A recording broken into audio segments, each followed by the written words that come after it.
Olá, terrorizados! Aqui é a Angel Black trazendo mais relatos de terror para vocês. Mas antes de irmos para o relato, peço para você que não é inscrito que se inscreva no canal, deixe aquele like para fortalecer e ajudar o canal a crescer e compartilhe em suas redes sociais. Agora, se você não gostar, compartilhe com os seus inimigos e se vingue deles, não esquecendo também de ativar as notificações do canal, tocando o sininho na opção todas, para receber sempre em primeira mão o conteúdo do canal assim que o mesmo chegar no YouTube. Meus amores, os relatos de hoje é Encontro Traumático com Lobisomem e Os Baderneiros Lobisomens. São dois dos melhores relatos do canal enviado por inscritos, mas que não quiseram se identificar, mas eu tenho a identificação dos mesmos no meu e-mail. Bom, já falei bastante, vamos viajar no tempo e matar a saudade. Pega a pipoca, o refrigerante ou o suquinho. Ah, se você é gaúcho, pode pegar o seu tererê ou o seu chimarrão e vamos viajar nesses que são uns dos melhores relatos do canal Angel Black Contos de Terror. A história de hoje é Os Baderneiros Lobisomens. Olá, terrorizados! Meu nome é Daniele, tenho 40 anos e o que vou relatar foi me contado por minha mãezinha querida, que Deus a tenha. Ela me contou que quando ela era uma mocinha e tinha uns 15 a 16 anos, mesmo antes de namorar meu pai, ela namorou um rapaz chamado Leandro. Leandro morava em um sítio bem afastado da cidade onde ela morava. E às vezes ela ia passear na casa dele. Segundo ela mesma me contou, namoro naquele tempo era coisa séria. Então, os pais de Leandro eram bem cuidadosos com esse negócio de respeito e manter a honra da moça intacta até o casamento. Então, era eles que buscavam minha mãe na casa da minha avó. Prometiam cuidar bem dela. E às vezes, eles a levavam de volta para casa. Isso quando minha avó e meu avô não ia buscá-la no sítio antes. Ou seja, o namoro era sempre vigiado. E até na hora de dormir, ela tinha que dormir no quarto das irmãs de Leandro. Mas, mesmo assim, ela adorava passar os finais de semana naquele sítio, principalmente às noites, pois sempre depois da janta, todos gostavam de se sentar na sala e ouvir o avô do Leandro contar os causos que ele jurava ser verdade. E olha que o velho odiava mentiras. Minha mãe via como todos ficavam atentos ali, ouvindo as histórias daquele senhor idoso. E ela, mesmo não acreditando, já estava ficando viciada em ouvir as histórias do velhinho. Primeira história que ela ouviu naquela noite. O senhorzinho disse que quando ele era jovem, ele e mais dois amigos, os mais chegados, foram para um forró, baile, em uma fazenda que ficava ali mesmo, por aquelas bandas. E para chegar na tal fazenda, eles tinham que atravessar 2 sítios a cavalo. E era muito escuro e podia ser até perigoso, pois nunca se sabia o que se escondia nas noites. Então, os 3 sempre iam armados com zagaia, um tipo de punhal grande, e cartucheira. Foram para o tal bailão. E lá beberam, dançaram, se divertiram bastante. até que quando deu umas 2 horas da manhã, chegou no forró da fazenda alguns rapazes que pareciam só querer arrumar confusão. Mexiam com todos. Realmente pareciam se achar os donos do pedaço. E se notava que até mesmo o dono da fazenda, o organizador do baile, mesmo com muita raiva daqueles desordeiros, ele não fazia nada para pará-los. Parecia até ter medo deles. O avô do Leandro e os amigos ficaram de boas até o forró acabar, ignorando aqueles baderneiros, mas um deles ficavam encarando eles. Mas quando o forró acabou, os 3 amigos montaram em seus cavalos e seguiram de volta para o sítio onde moravam.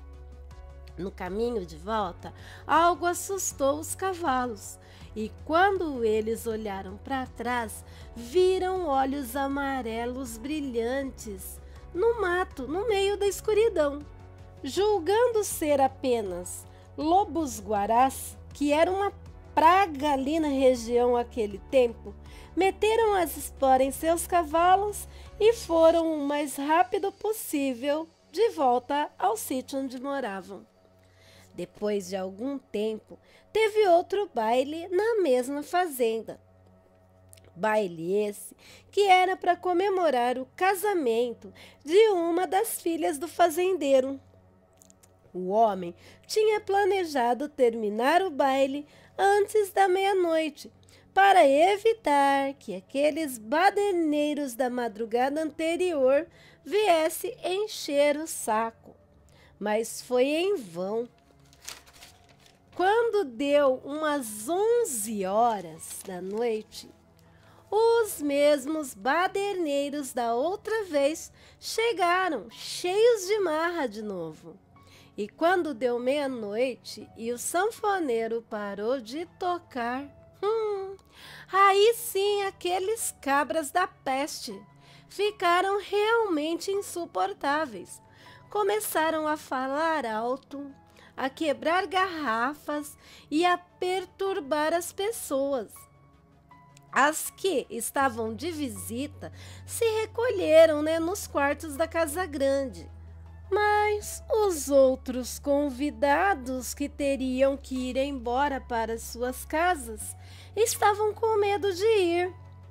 Tanto que o dono da fazenda pediu ao sanfoneiro encarecidamente que continuasse a tocar, para ver se acalmava os ânimos. Mas mesmo com a música tocando, aqueles baderneiros se achando, continuava importunando todo mundo. O avô do Leandro, já de saco cheio daquela situação e não querendo, arrumar confusão ali na fazenda, falou com seus amigos e já estavam se preparando para ir embora. Mas os baderneiros, vendo eles se levantarem e irem até a saída, eles foram lá, cercaram eles, tentando intimidá-los, mas eles estufaram o peito sem demonstrar medo e saíram dali. Montaram em seus cavalos e pegaram o rumo do sítio. Eles já tinham cruzado a metade do caminho e, como da outra vez, os cavalos começaram a agir estranhamente, como se estivessem com muito medo de alguma coisa.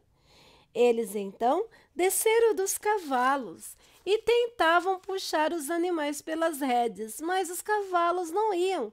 Eles refugavam, relinchavam e empinavam. Estavam mesmo muito assustados. Um dos amigos do avô do Leandro logo entendeu que estava amedrontando os cavalos. Então, eles pensaram rápido. Quando o amigo do avô do Leandro mostrou o que estava vendo, eles ficaram abismados.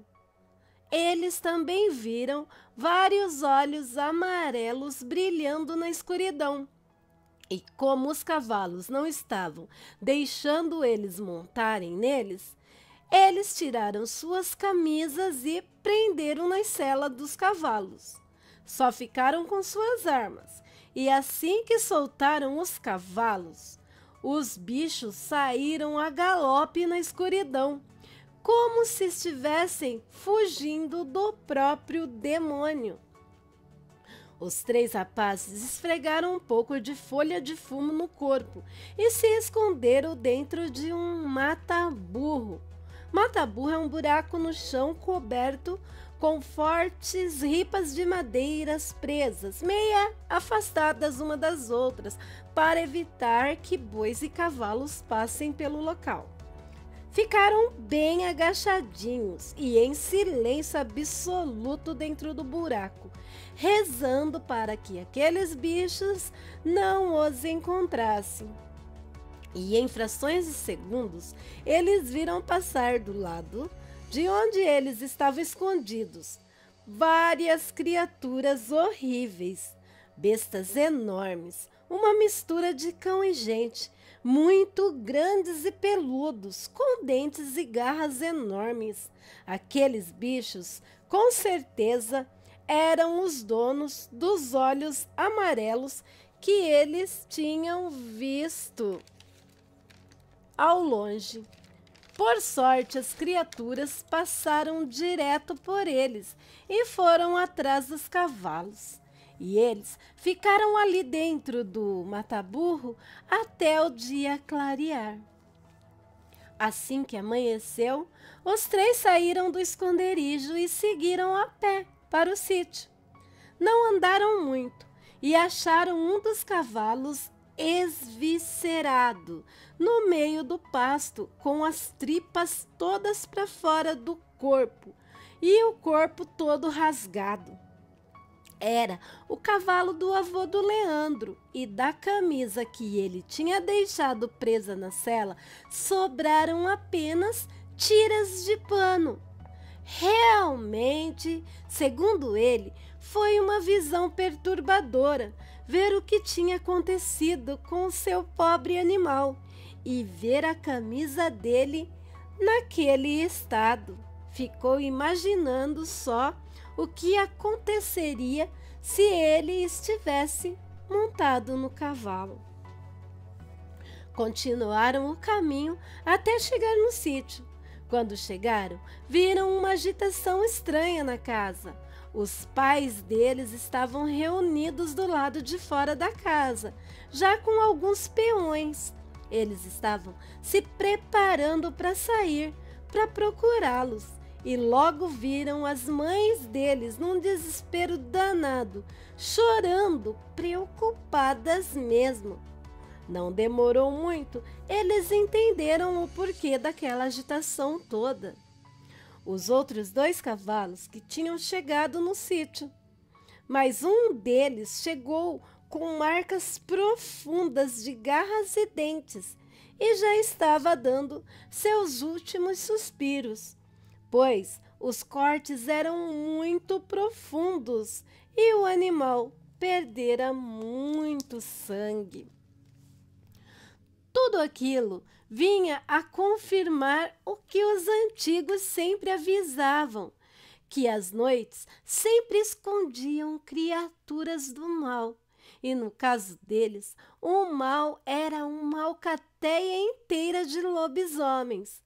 Depois do ocorrido, da experiência que viveram, evitavam ao máximo andar por aquelas matas à noite. Segundo a história que o velhinho contou naquela noite. Já tinham se passado 3 anos depois do avô do Leandro e seus amigos passarem por aquela madrugada fugindo dos lobisomens. A vida corria normalmente no sítio, mas logo as coisas começaram a mudar. Primeiro, começaram os ataques aos galinheiros. Eles acordavam de manhã com muitas galinhas mortas, outras despedaçadas e outras desaparecidas, e havia apenas espalhada para todo lado. Depois começaram os ataques aos chiqueiros. O bicho maldito ou os bichos malditos acabaram com os leitãozinhos todos e até com alguns porcos maiores. E depois de conversarem com donos dos sítios e fazendas das redondezas, descobriram que aquilo não estava acontecendo só na residência deles. Seja lá o que fosse, estava atacando todas as criações de animais dos sítios e fazendas daquela região. Eles então se reuniram e resolveram fazer uma tocaia para pegar o bicho no pulo. Mas não seria nada fácil, pois, mesmo que eles se juntassem, não saberiam qual sítio ou fazenda seria atacada, pois o bicho ou os bichos pareciam ser muito inteligentes e atacavam aleatoriamente. Então, eles resolveram se armar até os dentes e ficarem preparados em suas próprias propriedades e meter fogo no que estivesse atacando os animais. Coincidência ou não, aquela mesma noite no sítio onde o avô do Leandro morava, quando era quase meia-noite, as galinhas começaram a fazer um pampeiro danado. E os homens das casas dali se levantaram para resolver de vez aquele problema. Carregaram suas armas e foram se camuflando pelas sombras da noite até o galinheiro. Mas quando chegaram, não tinha mais nada lá. Depois ouviram a zoada no chiqueiro e quando se aproximaram um pouco mais, puderam ver do que se tratava. O que estava atacando o sítio era as mesmas criaturas que tinham perseguido o avô de Leandro e seus amigos quando voltavam do baile na história anterior. Os bichos eram horríveis, tinham pelos pretos por todo o corpo. Tinham aparência de cães, mas andavam e gesticulavam como homens. Eram mesmo muito feios. Segundo o avô do Leandro, eles rasgavam os porcos vivos com as unhas e os comiam antes mesmo de terminar de morrer. Era uma monstruosidade. Vendo aquilo, eles atiraram todos ao mesmo tempo em direção ao chiqueiro. E aquelas bestas saíram correndo, sumindo na escuridão da noite. Os homens voltaram para casa, satisfeitos por terem posto aquelas feras para correr. No outro dia de manhã, o dono do sítio vizinho chegou lá na casa deles para chamá-los e lhes dar uma notícia que talvez esclareceria muita coisa. Um peão que trabalhava no sítio dele tinha encontrado um homem nu, morto, com 2 tiros no meio do pasto do sítio. Um tiro era nas costas, na altura dos ombros, e o outro uns 4 dedos acima do cóccix, ou toquinho de rabo que temos aqui no final da coluna. Quando o avô de Leandro foi lá para ver o morto, ele até que não se surpreendeu muito não. O cara nu era um dos baderneiros que estavam causando no baile de 3 anos antes. E o dono do sítio vizinho disse que conhecia toda a família do rapaz morto. Não demorou muito para todos os donos de sítios e fazendas se organizarem para irem juntos no sítiozinho onde a família do baderneiro morto morava, para levar o corpo e dizer a eles, que eles já sabiam quem eram os amaldiçoados lobisomens. Mas quando chegaram no sítio, não tinha mais ninguém lá. As casas estavam todas vazias, abandonadas, e seus moradores pareciam ter desaparecido no ar. Os homens, então, enterraram o corpo do rapaz naquela propriedade que era dele, Rezaram e voltaram para as suas casas.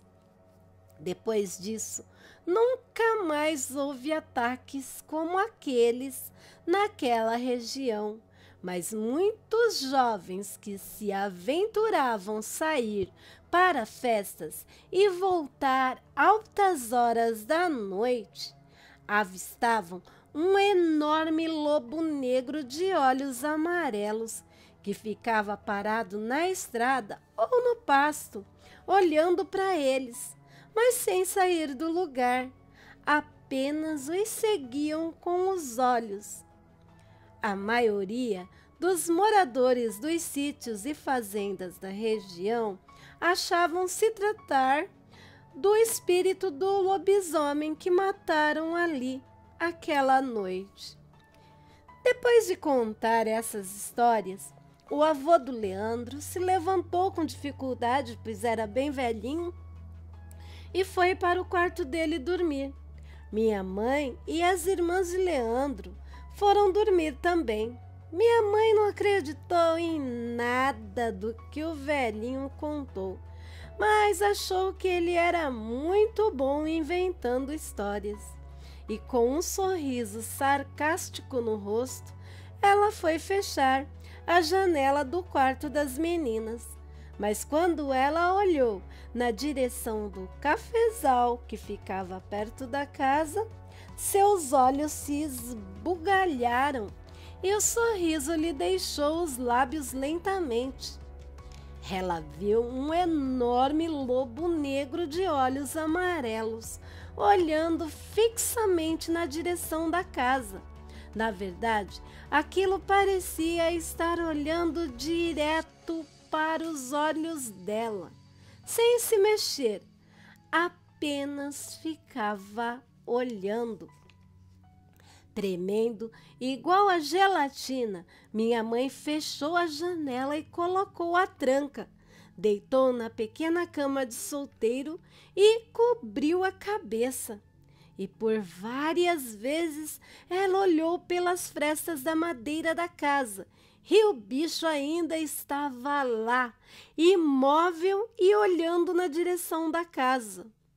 Ela não conseguiu dormir nada aquela noite, que, segundo ela, foi uma das piores noites de sua vida. Depois disso, ela nunca mais duvidou das histórias do avô do Leandro e nunca mais quis saber de ficar naquele sítio, principalmente às noites. Não demorou muito, ela largou do Leandro, conheceu meu pai e se casou com ele. E viveu com ele até o fim dos seus dias. Mas ela nunca se esqueceu das histórias do avô do Leandro e nem da experiência que ela teve no sítio deles. Tenho mais relatos de histórias que ela ouviu do velhinho e que ela me contou.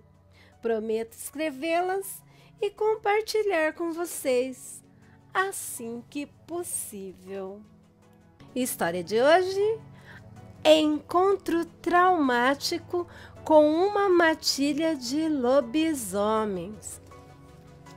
Salve Angel Black, salve aterrorizados. Meu nome é Carmen, tenho quase 40 anos hoje e vivi quase toda a minha vida na Grande São Paulo.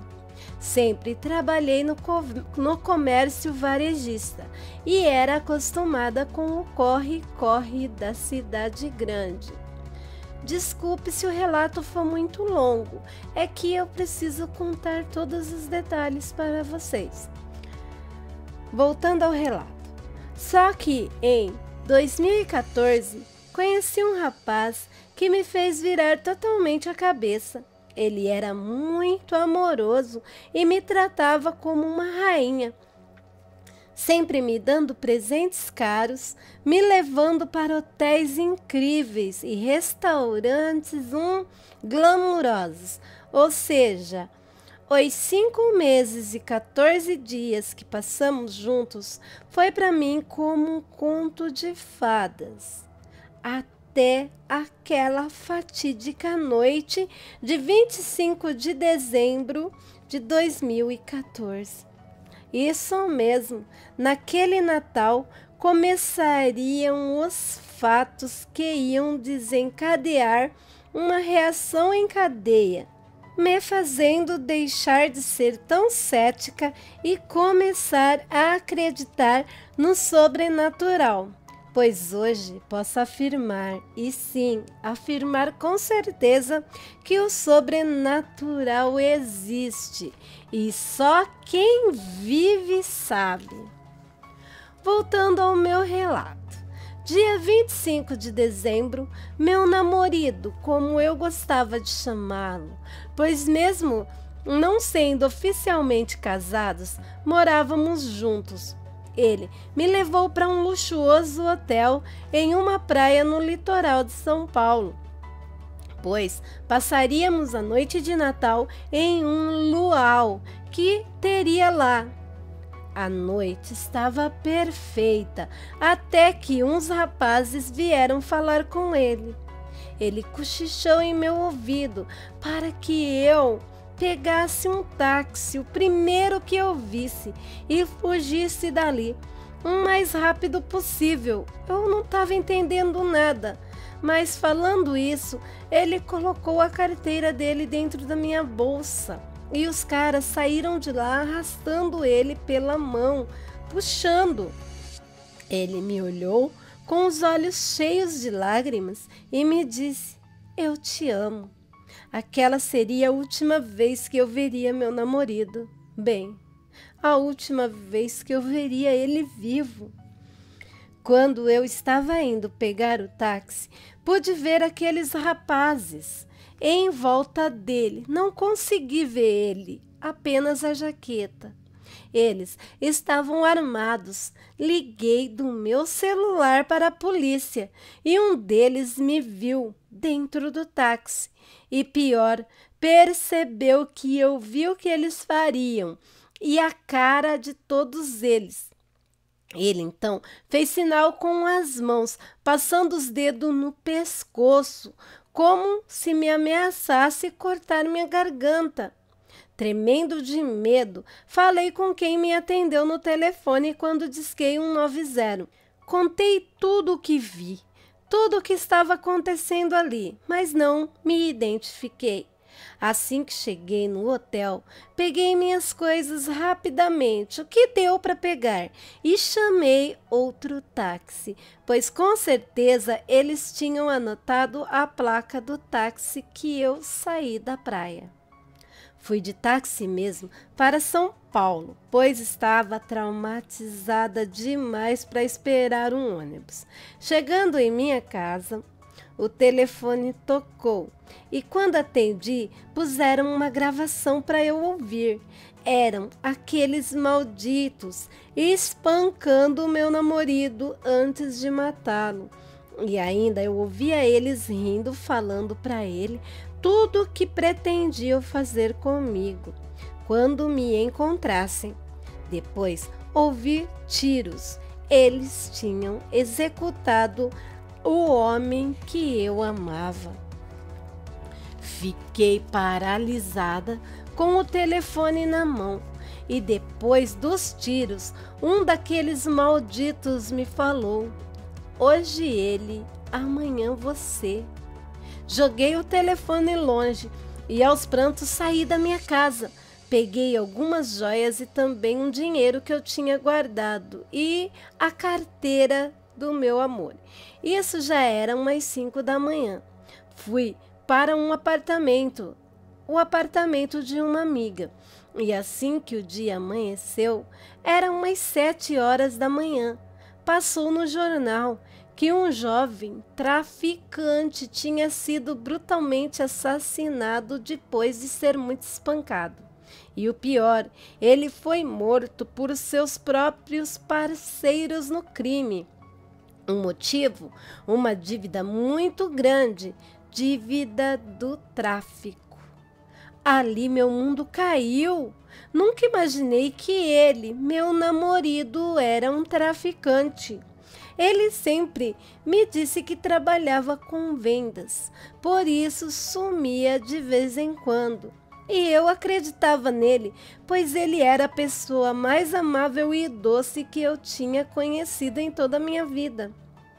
Eu não podia acreditar no que eu estava ouvindo. Traficante não, não podia ser verdade. Aquilo era um pesadelo. Ainda desnorteada com aquilo e morrendo de medo daqueles assassinos, liguei para minha avó no interior do Paraná.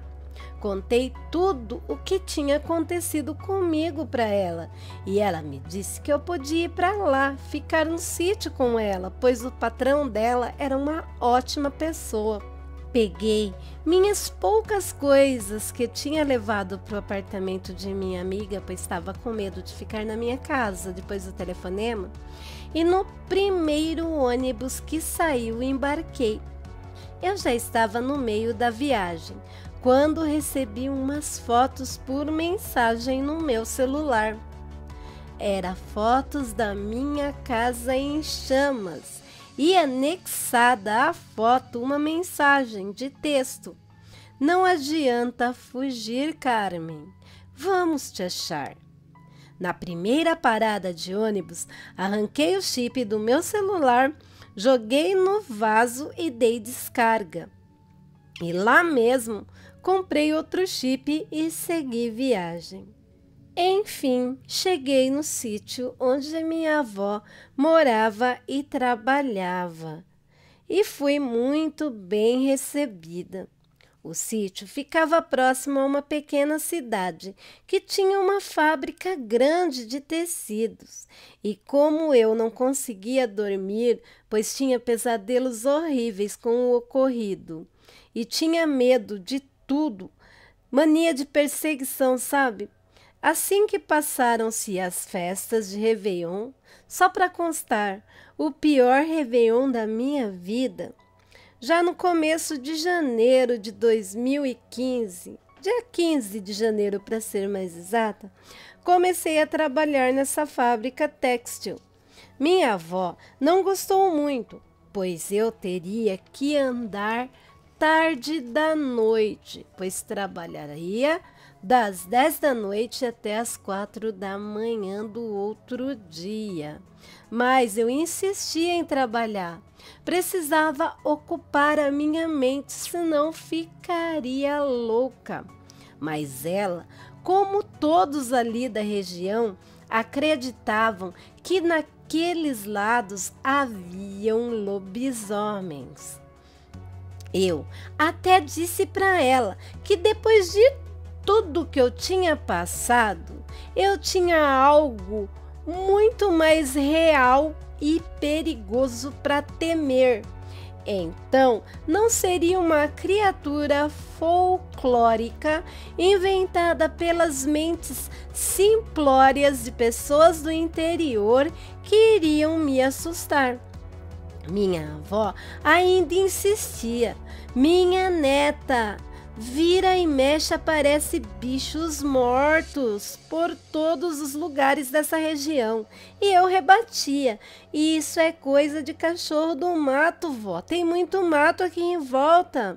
E ela continuava a insistir que já tinha desaparecido algumas pessoas sem explicação naquelas estradas e que o melhor era eu trabalhar de dia e ficar bem quietinha em casa à noite.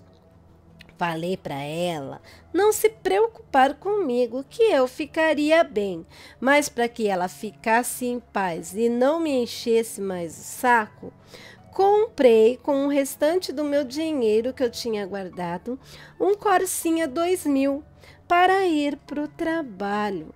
Mesmo assim, ela chamou o patrão dela, o dono do sítio, para conversar comigo, mas eu estava irredutível.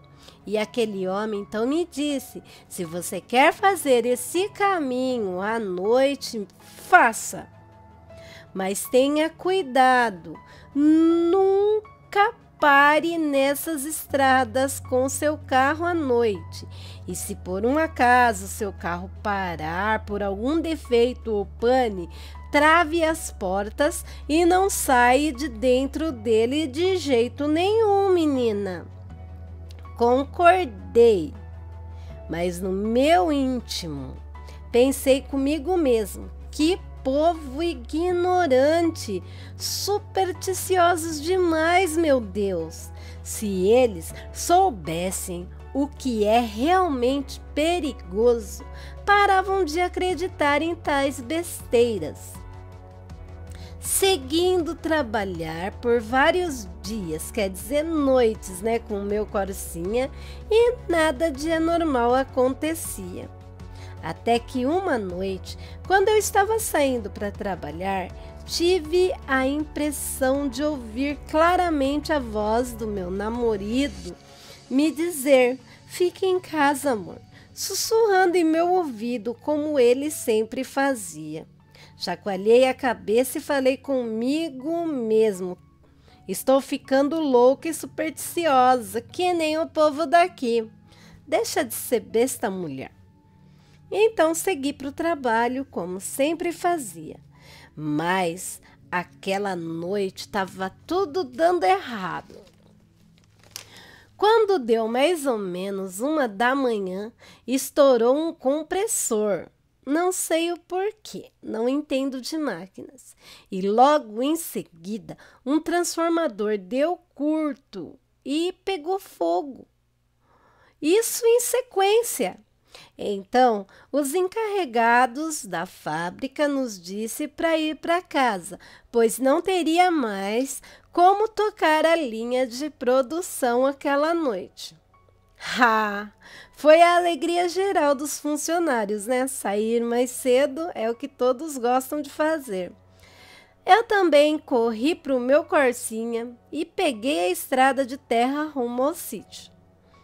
Eu já estava no meio do caminho quando o pneu traseiro do meu carro estourou. Tá bom, sei que pneus não estouram, mas o meu estourou. Fiquei super chateada, mas logo veio 2 luzes bem fortes no meu para-brisas. Tinha uma Hilux na minha frente com o farol alto e logo saiu 2 caras de dentro dela. E mais 2 começaram a se aproximar a pé por trás do meu carro, segurando faroletes, tentando me cegar. Mas deu para me ver.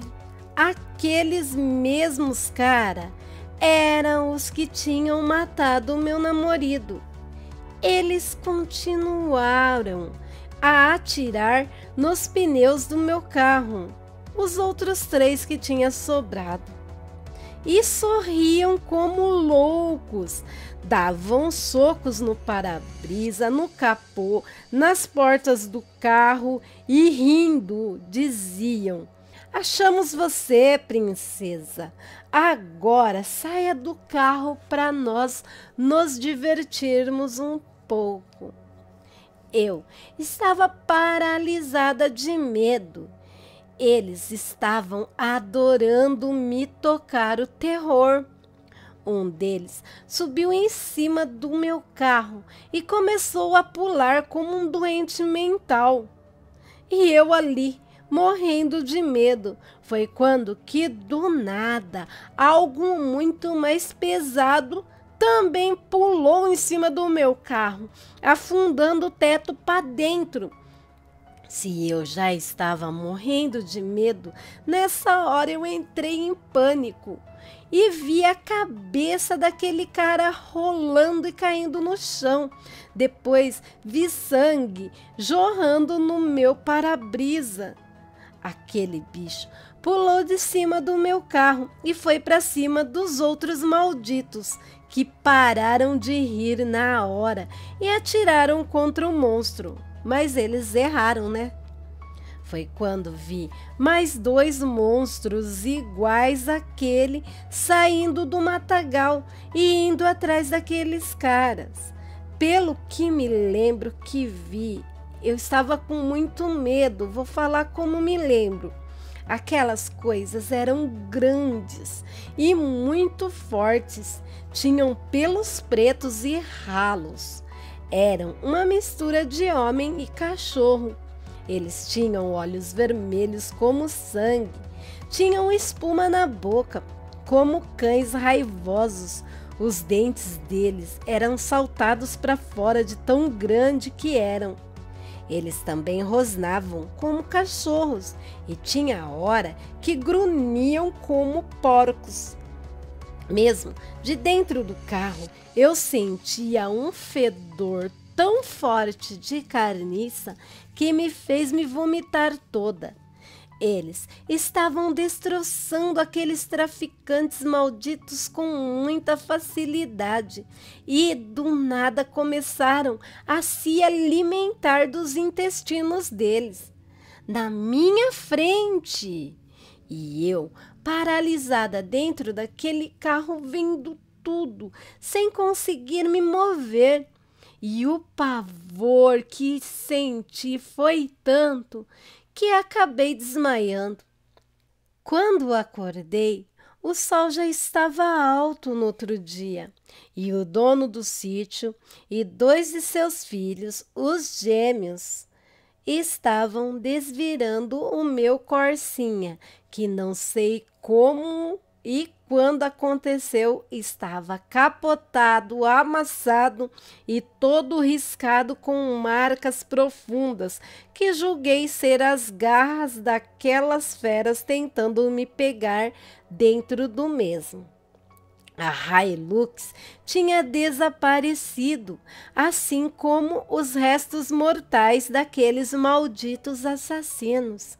Eu estava deitada na grama, ao lado da estrada, com a minha avó do meu lado. O dono do sítio também me deu trabalho na casa grande, e eu e minha avó nos mudamos para lá. Com o passar dos meses, ele também me deu um Corsa do mesmo ano do meu, e olha, não sei o fim que eles deram no meu carro. Eles também queimaram a casinha que minha avó morava, para que mais ninguém me encontrasse e me fizesse algum mal. Eu perdi a fala naquele dia. Nunca mais consegui falar, nem sequer uma palavra. E hoje me comunico por gestos e escrevendo. Desconfio que os lobisomens daquela noite era o dono do sítio e seus filhos gêmeos. Comuniquei essa minha desconfiança para minha avó. Ela não me confirmou nada, mas também não negou. Ela apenas me disse que se ficarmos em casa quietas às noites, principalmente as de lua cheia, e evitar ficar zanzando à noite por aquelas estradas, aquele sítio seria o local mais seguro do mundo para mim. Já fazem 6 anos que isso me aconteceu. E às vezes ouvimos uivos à noite em volta da casa, até barulho de bichos correndo. Nunca mais apareceu ninguém aqui atrás de mim, não que eu saiba. E aqui sou tratada como se fosse da família. E hoje posso dizer, quer dizer, escrever com todas as letras, que eu acredito sim e muito no sobrenatural. E aqui terminamos mais uma viagem por esses relatos que são uns dos melhores do canal Angel Black Contos de Terror. Se você gostou, se inscreve aí no canal se não for inscrito. Deixe o seu gostei, deixe o seu comentário. Ah, e também não deixe de ativar as notificações do canal e de compartilhar essa obra com o máximo de pessoas que vocês puderem. Assim vocês estarão dando um up no canal. E quem puder ajudar o canal com qualquer quantia daquele up, se tornar um patrocinador, pode usar as ferramentas Superchat, Super Stickers, quando termina o Valeu Demais, e também tem o Pix do canal. E a chave do mesmo é lusonjavermelha@gmail.com, tudo em letrinhas minúsculas, e estará anexado também na descrição e também no primeiro comentário do mesmo. Bom, agora quero falar com você que passou por uma experiência com o sobrenatural, tem um conto, um relato, uma história, enfim, que envie para o e-mail do canal para ser compartilhado com os que passarem por aqui. Lembrando que se você não quiser se expor e nem expor os demais envolvidos nos relatos, escreva isso quando você mandar o seu relato, pois a sua integridade moral é muito importante para mim. Bom, o e-mail do canal é lusonjavermelha@gmail.com, tudo em letrinhas minúsculas, e estará anexado na descrição do vídeo.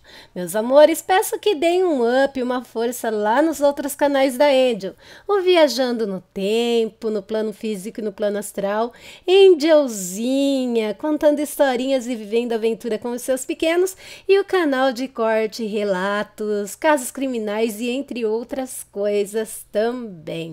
Tem as playlists do canal, cheio de vídeo para você escolher o que você quiser, entre outras coisas. A descrição do canal está cheio de coisas. Bom, quero agradecer a vocês. Quero agradecer a todos os canais parceiros, quero agradecer a todos os grupos e páginas do Facebook que me ajudam na criação e divulgação do meu trabalho. Mas tenho que agradecer sempre, sempre, sempre, principalmente vocês, meus inscritos, meus aterrorizados, meus amores. Vocês são a força, o núcleo, o combustível que impulsiona esse canal. Amo muito todos vocês e gratidão eterna. Vou parando por aqui, deixando com vocês o meu coração. Até o próximo vídeo. Amo vocês demais. Fui!